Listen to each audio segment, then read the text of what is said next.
Hello, hello, hello, everybody. Give me just 1 second. I'm going to change something up.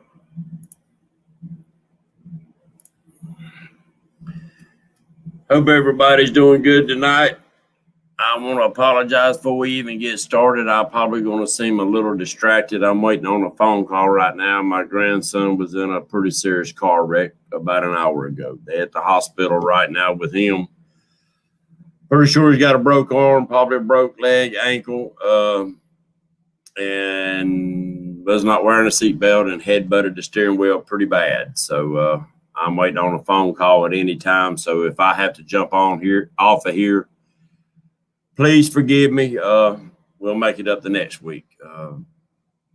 So anyway, we hold these truths to be self-evident, that all men are created equal, that are endowed with certain unalienable rights, that among these are life, liberty, and the pursuit of happiness. Yeah, I'm pretty distracted right now. So I do want to apologize. Thank you, Katie. Thank you very much. It's worried about that young man. Worried about him bad. Him and his brother come in here once in a while and chat with us, and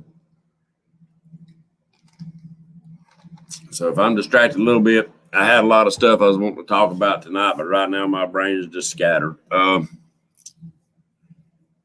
Thank you, Chad. Thank you, everybody. Yeah, little prayers can go a long way. A young man ain't but 17 years old, and he rear-ended a truck, and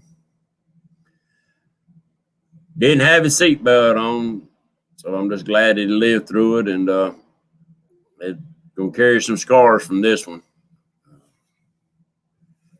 But I want to thank everybody. Let's give y'all a few shout outs right quick. Ernie Brown, the Bullock Experience, the couple cross fishing, Chrissy Brown, Robbie Thompson, Ernie Brown. Let's see who else we got in here. Team Wampus Cat, the Chad, Creole Catfish, Clearview Outdoors, 3+1. There's Mr. Lyles in the house with Catfish Weekly. Miss Katie Collins is in the house. Freddie's Outdoors Adventures. There's my buddy Freddie. Got you a channel going, boy. I'm glad to see you. I'm gonna have to check you out, get subscribed to you, and everybody check him out. Freddie's a good old boy. You'll see some gold mining, you'll see some fishing. You ain't no telling what you'll ever see with old Freddie going on. Andy Piss, what's going on, my friend? There's Thomas in the house with us. Dale Haysop. I hope I say your name right, my friend. Got a lot of people. There's One Over Outdoors. You got a tournament coming up. Looks like you've been catching some good fish, getting prepared, getting on them. I seen some big old shell crackers being caught in your neck of the woods. There's Mr. Squirrels in the house. Fins and Fines. Who else? I missed somebody. His name John. There's Hooks and Hammock. Who else did I just miss? It got past me. Flint Hill's in the house. Good to see you, Flint Hill. I ain't seen you in here in a while. I know you're a busy man. First thing is, I talked to Doc Lane yesterday. Yes, yesterday. He said that he's doing fine. He was back out on the water fishing. You know, you got to get back on that horse. So he's got him a little gun shy, but he's okay. He's waiting to hear about his life preserver, what went on with that. And I'm sure as soon as he knows what happened with the life preserver, he'll let all of us know. And that'll be something that a good safety show, if we can get him on here. His internet sucks down there where he's at. So as soon as he can get good internet, maybe we can have a show on Catfish Weekly or on here and talk to him and do a good safety show. The things happen when you least expect it. Motors stop, bad weather comes up, and it don't even have to be bad weather. Just strong winds can cause problems. A lot of things can cause problems, and it's best to be like old Doc and try to be prepared for anything and everything that might take place. Because we do want to come home to our families, guys and gals, It ain't all about the money. It ain't all about the fish we catch. It's all about being able to make it home and be with our loved ones. So let's start it out by saying, God bless you. God bless America, everybody. So if you're not subscribed, please subscribe. Share it out. Let's get this show on the road. I'm trying to get myself fired up where I can get back in this. I'm just worried about that youngin. Kentucky Cat Man, what's going on? Terry Lane, what's going on? You know, guys and gals, if you see a new channel in here, if you're not subscribed, please go check them out. Share the bait, share the love. All right, next thing I want to talk about, guys and gals, I did set a date. I can't remember if I told you last week. April 16th will be next year's tournament. There's Miss Cindy Stokes. Hey, Miss Cindy. And everybody that, second thing is Palmetto's tournament. We want to give a shout out and tell the American girl she done a good job. Miss Katie hung right there beside her. Had her daggone phone died on her. But them ladies stuck it out. I knew they would. That's why I was talking about the American girls. I knew the girls would stick it out and suck it up. That's one thing. We can't underestimate these ladies. What's up, Muskrat? When they set their minds to doing something, they're going to do it, guys. JP3, what's going on?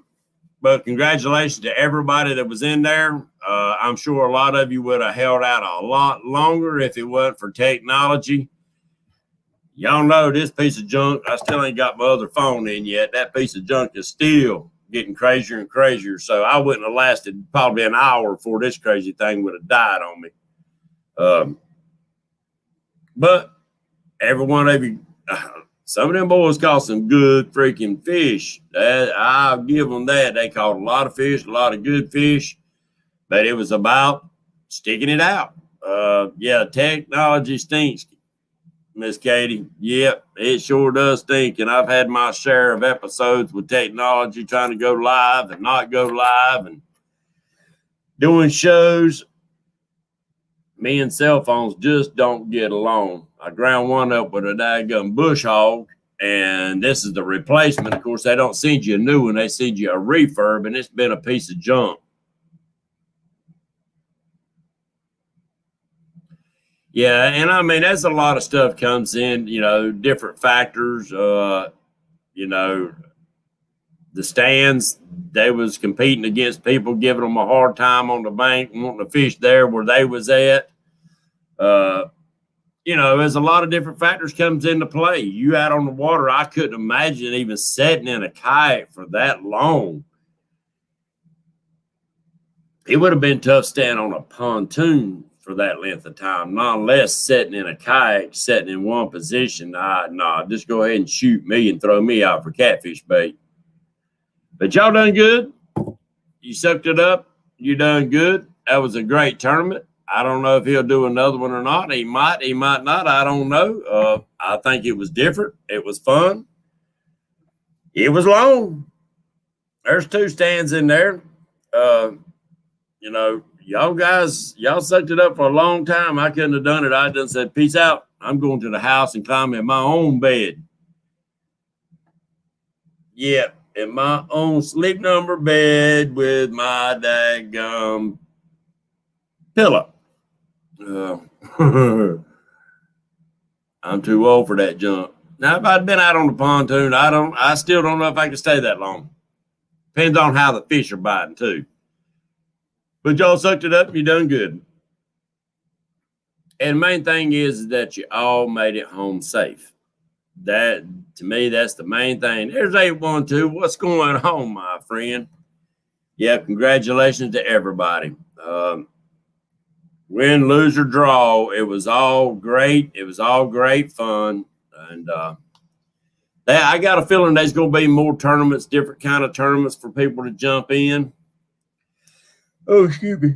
And it should. That's what this technology gives us, is the opportunity to hold different kind of tournaments. Chad with the couples tournament, March doing the one-on-one tournaments and stuff. It gives us that opportunity to expand and express and do things that, you know, me and some of the older guys that's been catfishing for many years, we didn't have this technology. You know, we had tournaments, and back then we used to have the 24-hour tournaments. What's up, Catman dude? And I'll tell you, a 24-hour tournament's a long term. Excuse me, y'all. A 24-hour tournament is a long tournament. The first one I've done, I was throwing a cast net, and it was right about dark. We was running low on bait, and we come up on some shad. And I ran back to throw that cotton picking cast net and hung it on the daggum stands and on something on the front of that boat. And I done the Texas 2 steps, and I ended up in the water. Luckily, I still had a hold of the net, was able to get myself back up. But I didn't take a change of clothes, and it dropped down to about 48 degrees that night and rained. And I lied to have froze my tail off. What's up, Cat Queen? Jason Lamb, I like to have froze. From now on, there's a dry set of clothes on my boat in Ziploc baggies where they can't get wet. A way to get warm. That was I like to froze to death that night. And we didn't do good. It was, you know, that's one of them things that we struggled. But 24-hour tournament, it's tough. It's tough. The boat we was in really wasn't comfortable enough to try to take a nap. Now, Bryant, that rascal could sleep on a rock. Not me, buddy.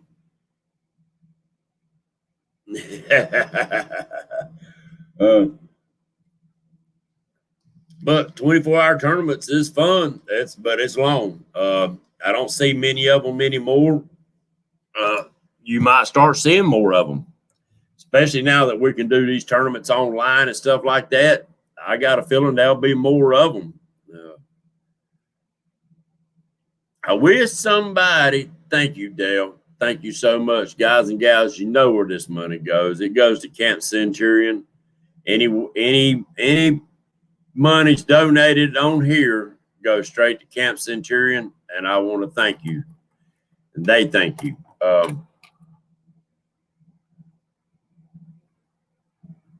Mr. Fishing Fetish is in the house. So I wish somebody on here would take up and do the tournament of the trash tournament that Yakking with Sarah used to do. Now, a lot of you on here don't remember Yakking with Sarah. You haven't been on here long enough on YouTube.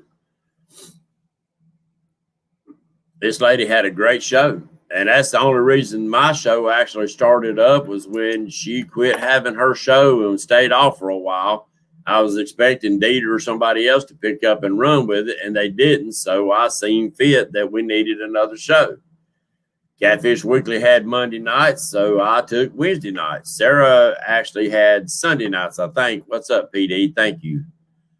Buckeye. But it was a trash tournament.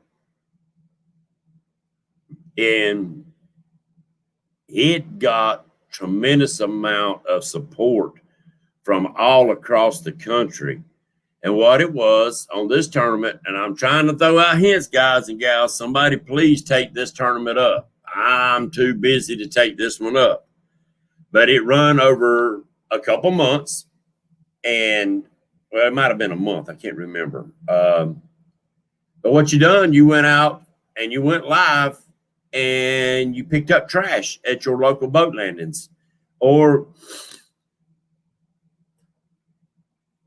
anywhere that you fish or on the rivers, lakes, you picked up trash. And then while you was live, you waited. You bagged it up and you waited. Now, that was the way to separate people from throwing cement blocks in there and trying to weigh a cement block and getting, you know, and cheating. That way, I think most of them use clear bags, and they weighed the trash that they picked up, and they kept score by the poundage. And there was some people had over 1,000 pounds of trash that they had picked up. But there was people donating rods and reels and tackle and all kind of great prizes for this tournament. It was a tremendous amount, and people got out, took their families, and went out and cleaned up the waterways. Amazing, amazing, amazing tournament. I don't think Sarah realized how big that really took off and got, I mean, quick. It took off real quick. Some big sponsors was looking at sponsoring her for that. I really hate she left. She had a good thing going. I went down to clean up around South Point Boat Landing, and the state or the county had just put in brand new trash cans and all that stuff down at South Point where we had the tournament. And they brought in a crew and done all the cleanup and everything right there. There was other places for me to go to clean up, of course, but they done a major cleanup down there. 3 weeks later, it looked the same as what it did before.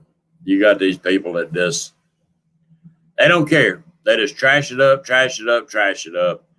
Guys and gals, I mean, I know it's aggravating picking up behind somebody. That's our waterways. I love bank fishing and got boats. I love bank fishing. What's up, catfish regulators? But at the same time, I love bank fishing. And we used to have a lot of great areas on Lake Wiley and other lakes around here to bank fish. Now we don't, because of others. Used to have one at the very back of the South Fork where everybody tries to run to go get shad and stuff like that. And it's, we used to wear the white bass and stuff out back there. And now you can't, because people started dumping shingles and tires and everything else and ruined it. Just ruined it for everybody. But that's the way it goes. You know. Yeah, it's going to, PD, it's going to, I believe it would take a couple people because it will take off. I believe it really would. What's up, Lord, the Explorer? There's John Patrick Jr. Maurice is in the house with us tonight. But that would be a good one, somebody. A very good one. A very, very good one. All right. The bite is on, guys and gals.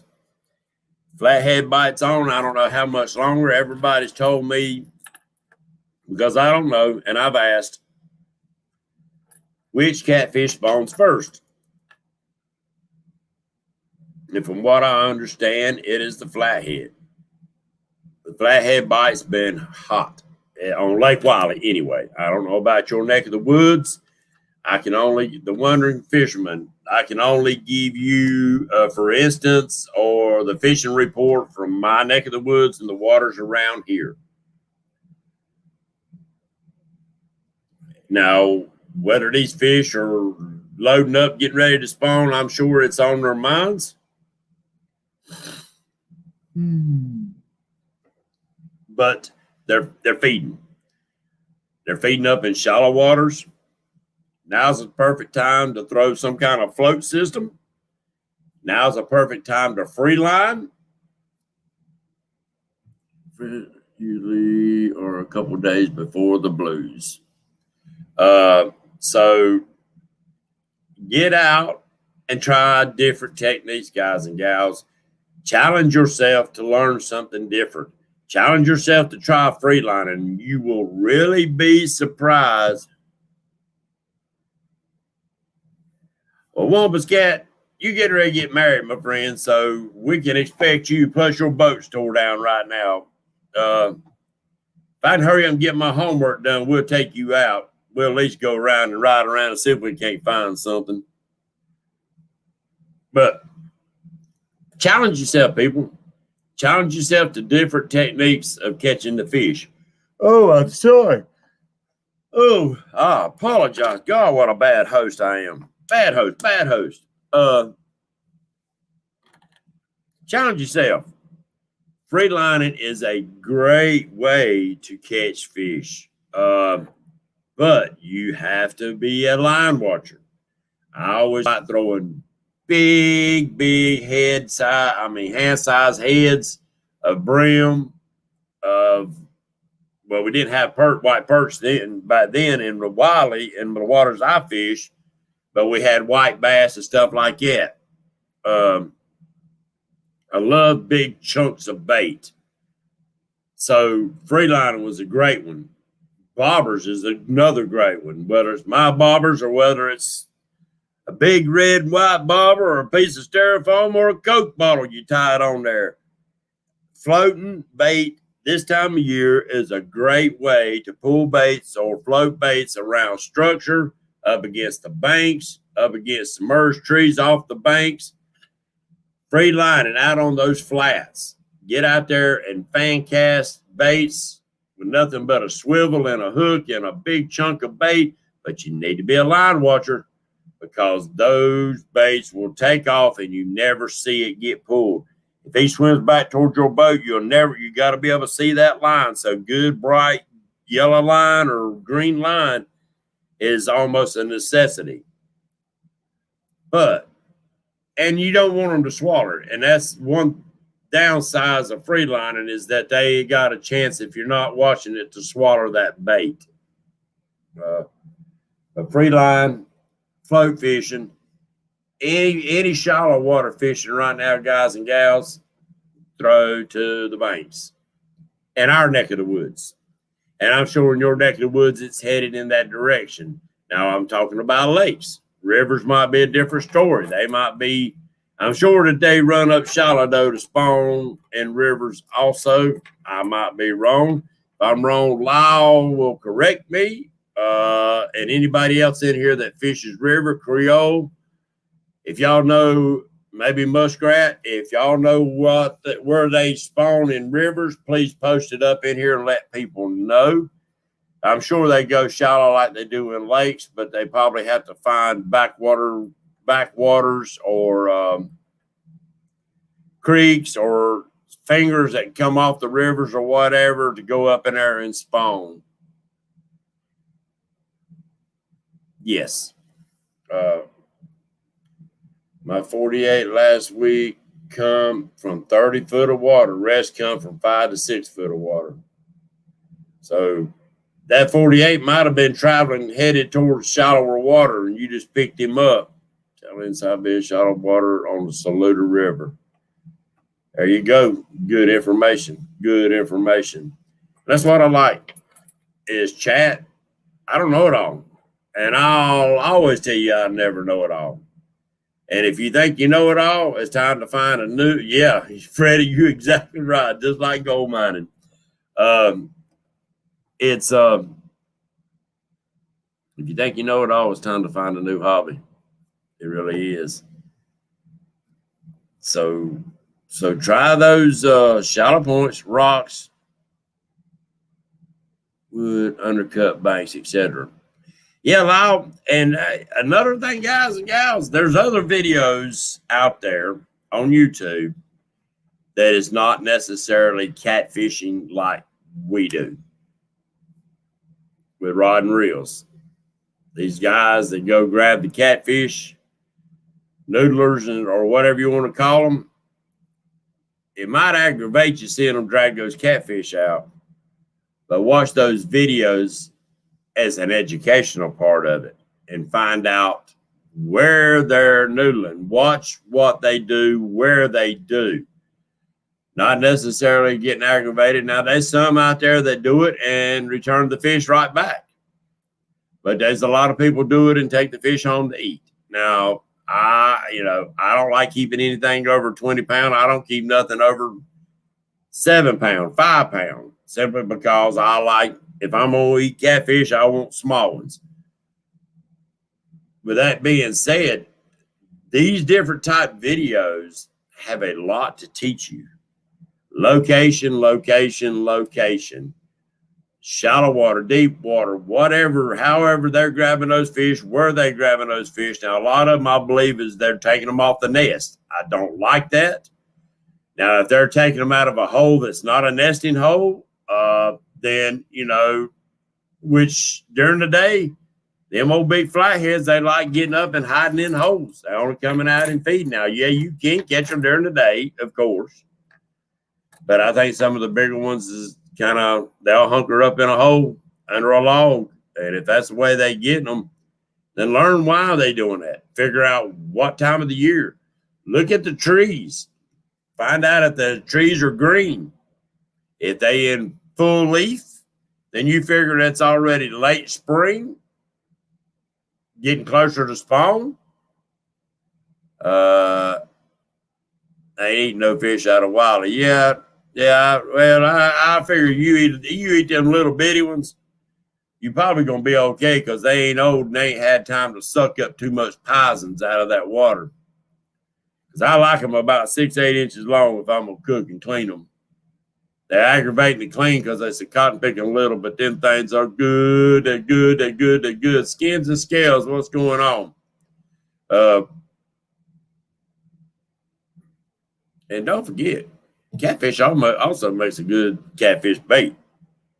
We got an old man that fishes down there at South Carolina side. That is his mainstay is catfish for catfish bait. He uses channel cats for blues and flatheads. Because we don't have the, I haven't seen an old mudcat or bullhead in Lake Wiley in freaking years. I'm sure they might be still in there, but I haven't seen any caught or heard of anybody catching any. So I'm sure they feeding on small channels and probably small blues too. Challenge yourself, people. Challenge yourself. Challenge yourself. When you watch those other videos of them out there noodling or whatever, like I said, look, pollywogs. There you go. Oh. Look at the trees, look at the landscape, see if you can figure out what time of year that is. A 65 blue live feed Monday, clear view outdoors. Oh, I hear you. The bowfin probably ate them all. You daggone right. I seen that bowfin, Justin. There's quite a few bowfin in Wiley. A lot of them come out of the South Fork area. We used to catch them on the other side of the dam on the South Fork. We had a couple of places that you could bank fish, and you would just about catch one about every other trip out there. The first one I caught I was actually bass fishing, and it hit a chartreuse and white willow leaf spinnerbait and tore that spinnerbait all to pieces. I didn't know what I'd caught. I reeled that rascal in and reached down, and that son of a gun had a mouthful of teeth. I thought, whoa, what have I got? A dinosaur. Good fighting fish, though. Might be good bait. I don't have a clue. Thank you, Lyle. Yep, don't forget to hit the thumbs up, guys. Subscribe and share. So,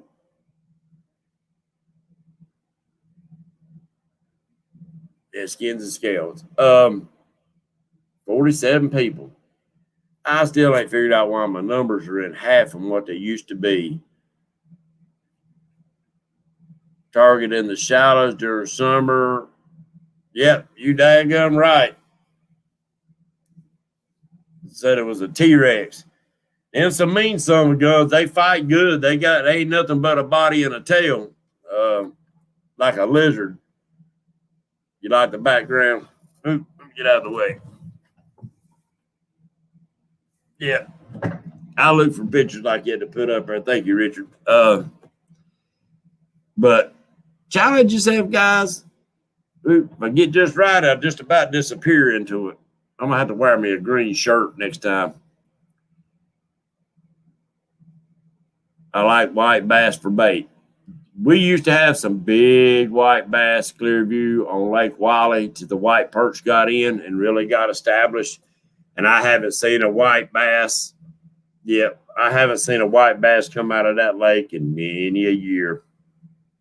Used to love to wade fish for them son of a guns. We would have a blast. That fish right there can be picky, buddy. I seen the days if the shad was 1.5 inches long and you throw it 1.25 inches or 1 3/4 inch tube jig or something, they wouldn't take it. You throw 1.5 inches, they'd slam it. So, but I love that fish. That was a good fighting fish. I'm talking about Wally had 2 and 3 and 4 pound white bass, big white bass, and they're gone. They're just gone, but they made good baits. I like them because they had big old heads on them, and they made good free lining baits. Is Lee in the house tonight? If he is, I'll apologize for missing you, Lee.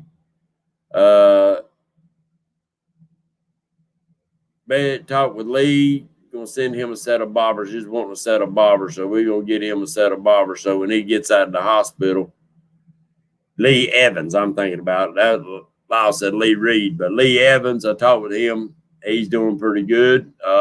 He's going to make progress. It's going to take him a while, but we're going to get him set up so he gets out. He can put them bobbers to use. Only got 3 channels last weekend, all on night crawlers. Did have one big hit on cut bait, but all the other bites come on worms. Well, you know, I've heard it out there on some of them rivers and stuff like that when they flood and the catfish is he's going home tomorrow. That's good, Creole. That's good. Kathmandu, I throw nothing but Gamakatsu 8 and 10 aught hooks. That's my hook of choice. There's probably better hooks for flatheads. That's just what I use. The perch wiped out white bass. Is that what you think too, Richard?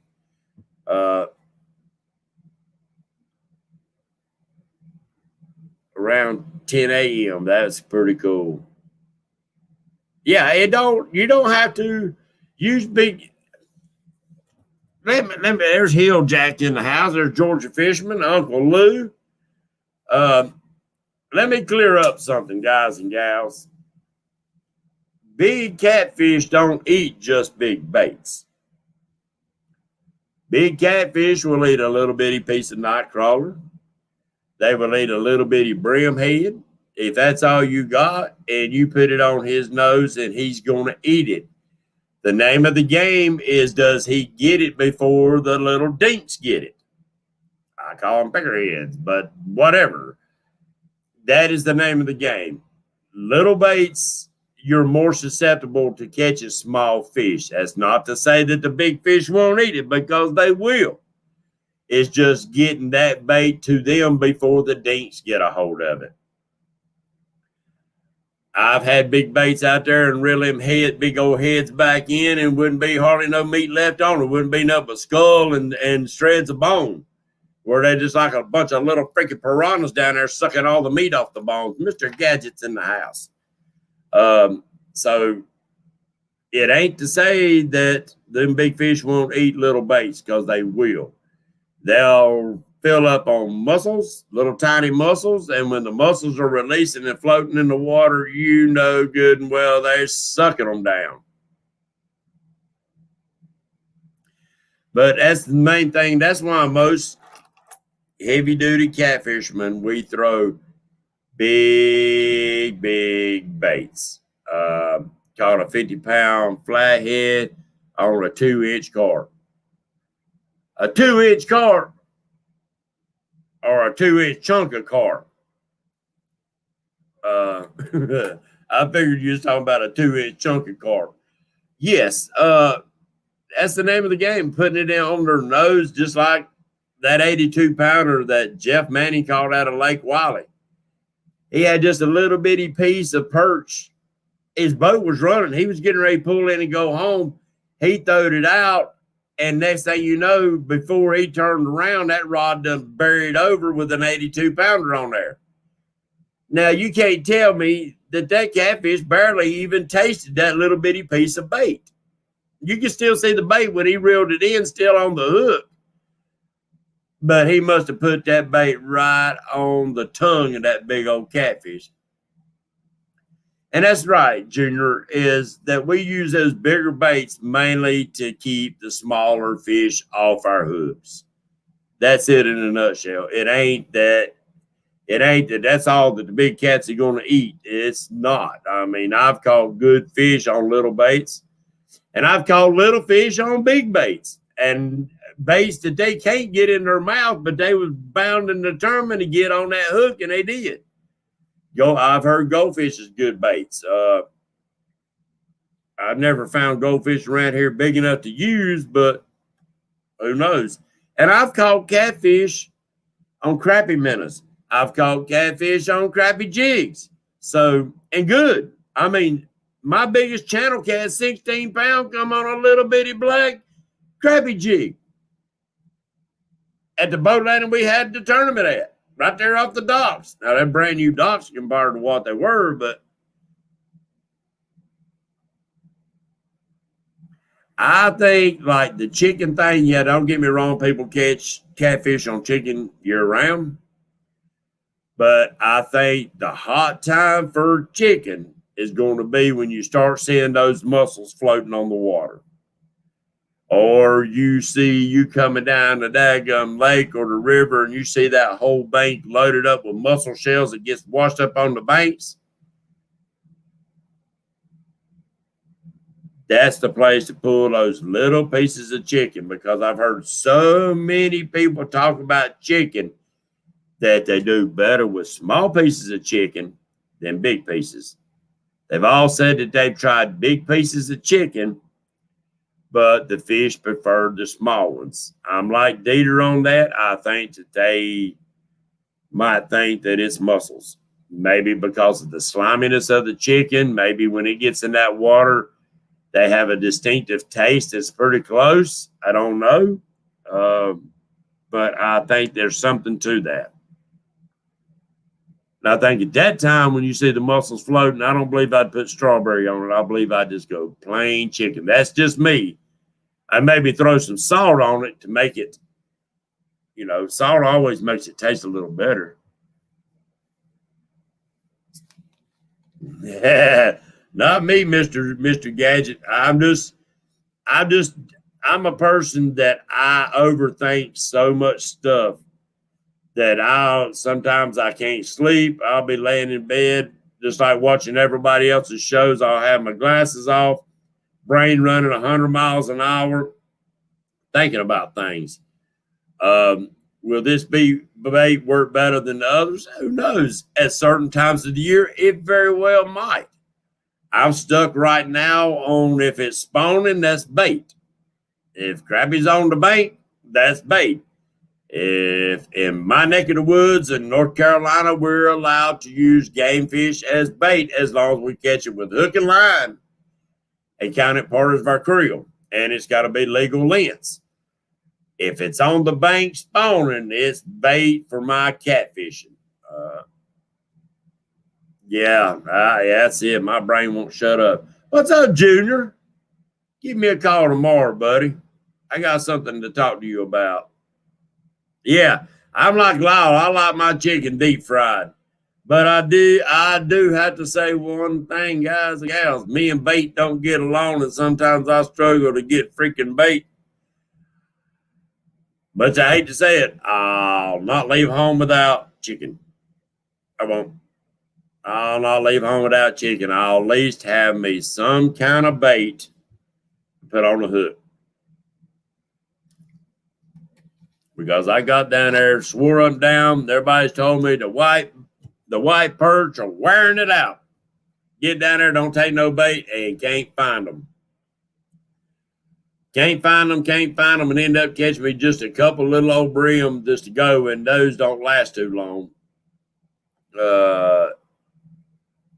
Yeah, chicken's undefeated in Chaz's tournament. Yeah. I'm tired of my knots.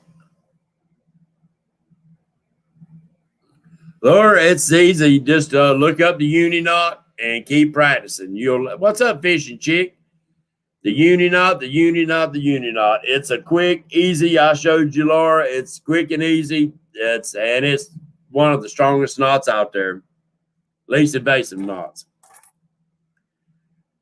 But springtime, catfishing is getting good. And I've seen a lot of places just last week had snow.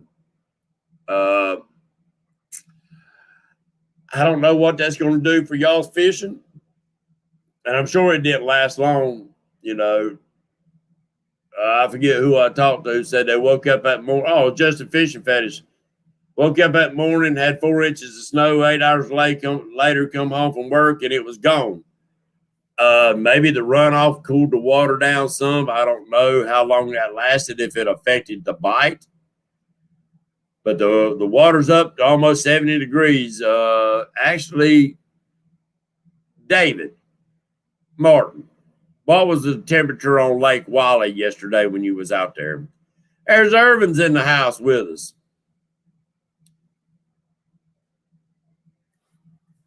Yeah, I snelled my hooks and uni knot everything else. I mean, you can use a double uni knot to tie braid to mono. You see a lot of your saltwater people using the uni knots.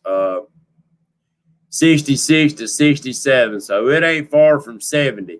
I don't know what the perfect temperature for spawning is, but the bite is on pretty freaking good. So get out there, guys and gals, and get it. Try different techniques. When the bite is hot, when the fish are biting and they're doing good, then that's the time to try new and different techniques that you've been wanting to try. Get out there and try them. Yes, Georgia Fisherman, you're exactly right. Works great for bobber stops. Try your free lining. Try your floats. Try different techniques. Try dragging. If you're not a dragger, if you don't drag baits or float baits or drift baits, now is a perfect time to do that. Now is a perfect whisperer fishing. What's going on? Yes, white perch. We have some yellow perch in our waters, but very few.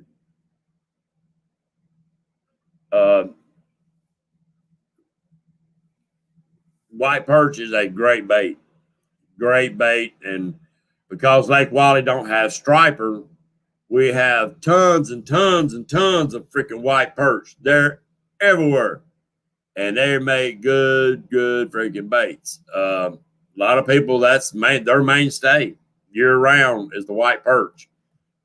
But when the bite is hot, guys and gals, now's the time to, all right, I'm going to try this today. I've never tried it. I want to see what happens. Now's the time to do that. Now's the time to,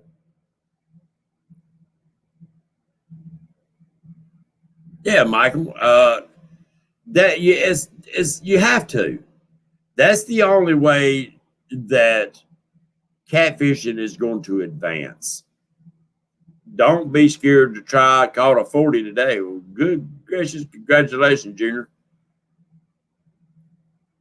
Try something different. That's the only way we as catfishermen and the industry is going to move forward, is people trying different and new stuff.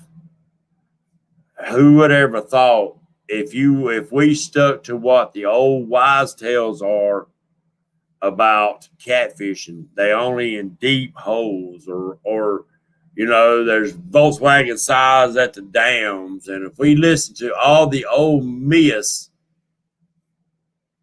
we would still be in the dark ages. We still wouldn't be catching monster catfish on a regular basis. Now, don't get me wrong.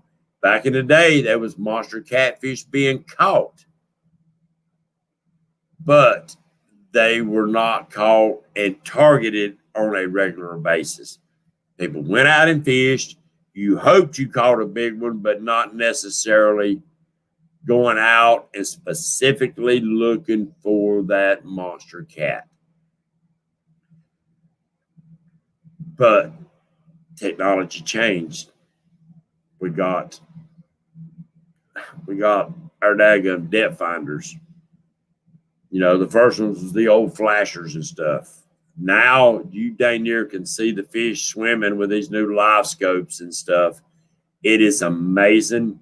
The technology is there but there's something still not quite getting us to that next level. We got the live scope, which is taking catfishing, and I'm sure there's either going to be tournament trails that either you have the live scope to even compete, or the live scopes are going to be outlawed for tournaments. I don't know which way that's going to go. I don't have a dog in that fight.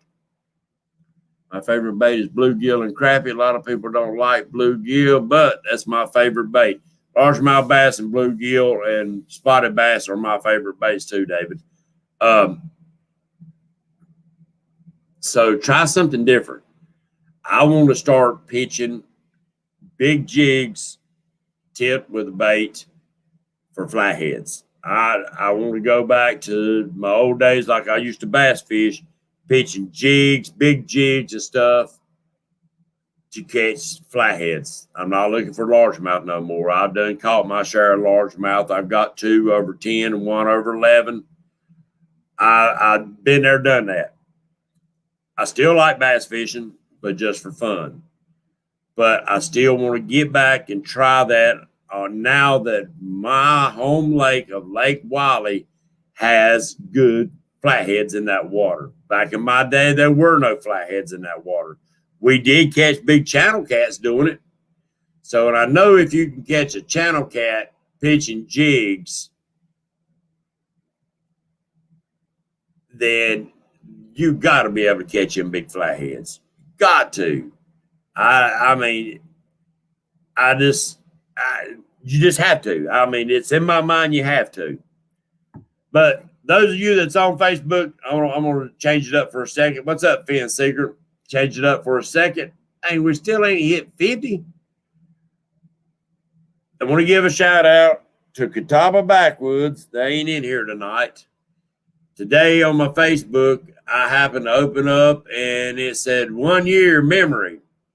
And it's been 1 year since I created Patriots floats. And seen old Lynn Sue at the tournament, and he brought me 2 of my first original ones that I was making. And I kind of got tickled. I thought, man, my floats has come a long way.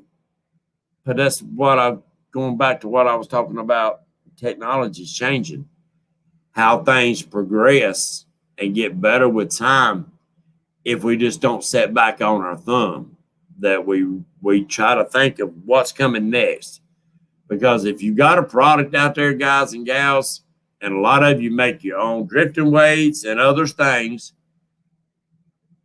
Oh yeah, on big swim baits, I've caught them on I caught big channel cats. I used to throw them big 10 and 12-inch rubber worms bass fishing. I was going for all or nothing. Strip baits, yes, Stan.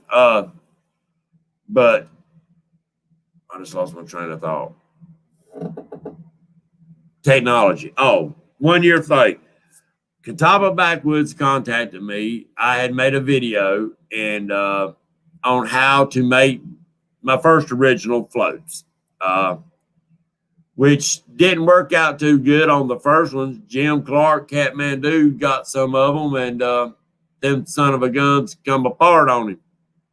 I wasn't expecting him to throw 100 ounces of weight on there, but anyway, it pulled out. But I learned and I progressed. I realized that I needed to put a piece of PVC in it and glue that in place with pins and stuff. And so it progressed and got better and better and better. Long story short, Ronnie got a hold of me. They said, James, make me some floats. I'll pay you to do it. I said, really? He said, yeah. So I made a few, showed them out, and then other people contacted me. I thought, I'm not going to make these for free, so I started charging. And guys and gals, if you got some of the very first ones, I apologize. I probably charged you too much for them, not knowing. Yes, you're exactly right, Junior. Technology is always moving forward.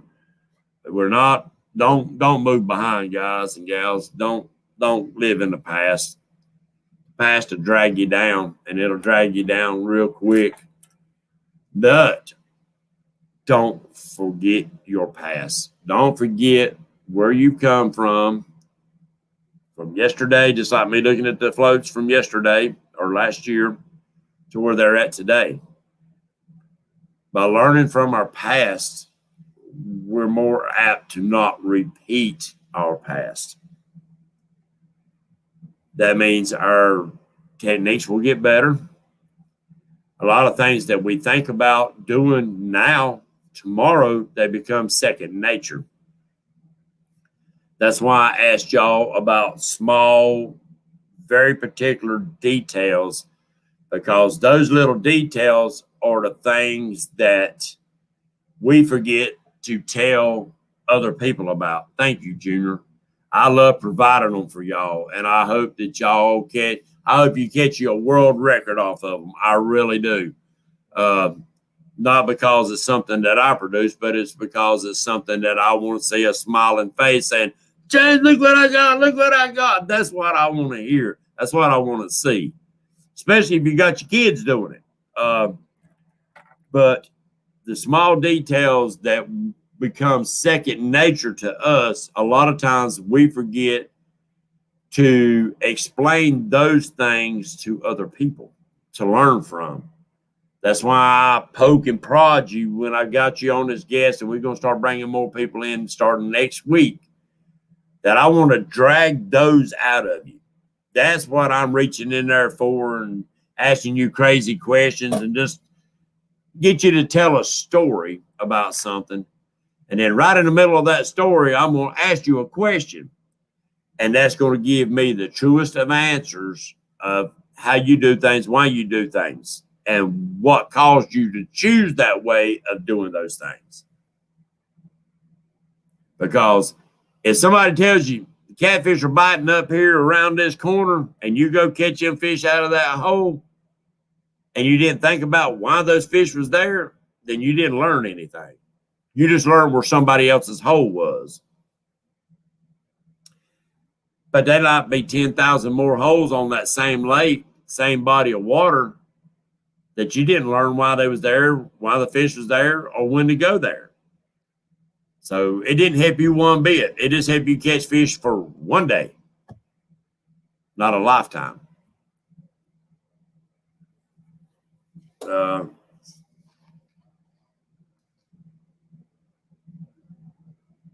One of the best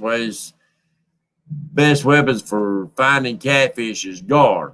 Why you say that, Creole? Usually when you start seeing the gar, the catfish move. Or the catfishermen move because you can't keep the gar off your dadgum baits. Cat dynamite. Yeah, one of them old wind up telephones will run them up out of the water too. You drop 2 wires down in the water and crank that rascal up, and they will dance. Yeah, they will dance. Just make sure if you on an aluminum boat, you standing on a piece of wood and not barefoot. You barefoot in old aluminum john boat and crank that rascal, you both will be dancing. The catfish and you.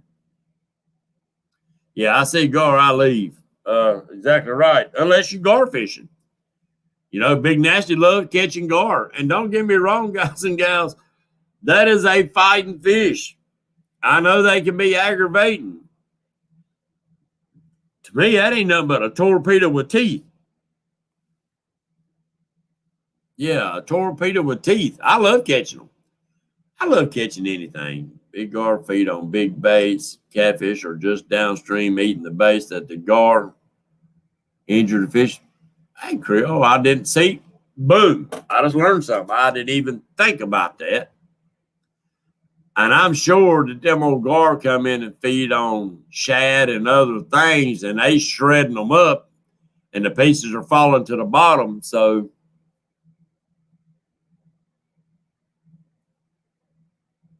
yeah, that's it, David. I mean, if I say, hey guys, say if I'd call Matthew Anthony, he fishes Lake Wiley, or David Martin, he fishes Lake Wiley, or Junior Potter fishes Watery and all those other places. If I'd say, hey guys, I'm coming to the lake today, Where are the fish at? I don't want to know what hole you caught them in. I want to know why you chose that depth off of that point, off of that type of structure, whether you're above the structure or below the structure, whether it was in current or whether it was in flat water. Those are the things that I want to know so I can make an educated guess as to where else are they on that water. I don't want to go to the hole that you was just fishing in and sword lipped all the fish. I want to find my own hole. Big country catfishing, what's going on?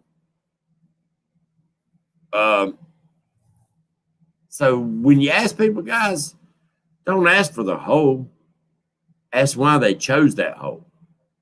Ask why they chose that place to go fish. That's the answers that you need. Sure, it's an easy fix to find somebody's hole and go fish it, but I'm one to like to challenge myself. So that's why I reach out for that.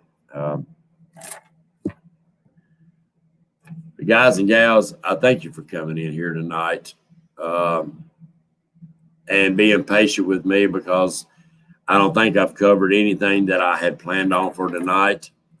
I appreciate your prayers for my grandson. I still haven't heard back. I guess no news can be good news. They got him in doing x-rays, and I'm sure they're going to do a CT scan of his head. But I appreciate your prayers for my grandson who was in that wreck today. Man, if you did hear about it, please keep him in your prayers. Chase took a pretty hard lick. We know he's got a broke arm and probably a broke ankle. So please keep him in your prayers tonight, and I'd appreciate it. That's, little red-headed rascal. Better learn to keep your seatbelt on. Anyway, guys and gals, we thank you for coming in. We thank you for supporting my channel. Maybe we can build the crowds back up in chat. But either way, I don't care if I ain't got but one person in here. I'm going to be right here, guys and gals, giving you the best information that I can get to give you. Thank you, Chad. Thank you, Mr. Gadget. Thank you, Stans, Ryan, Freddie, Uncle Lou. Y'all see Chase. He comes in here once in a while. Aiden comes in here once in a while in our chat. So I appreciate all the prayers, guys. Hey, Miss D, we hadn't seen you in here. You must have been hiding from us. You was in stealth mode. But guys and gals, I'll always be here to give you the most truthful and the most precise information that I can bring to you. And if I'm wrong, if I tell y'all something wrong, call me out. Please do it in chat. Say, hey, James, that's wrong. And we'll figure it out. And we'll straighten it out. Because I don't want to tell nobody nothing wrong. What's up, Jade? Mr. J. Clemens. You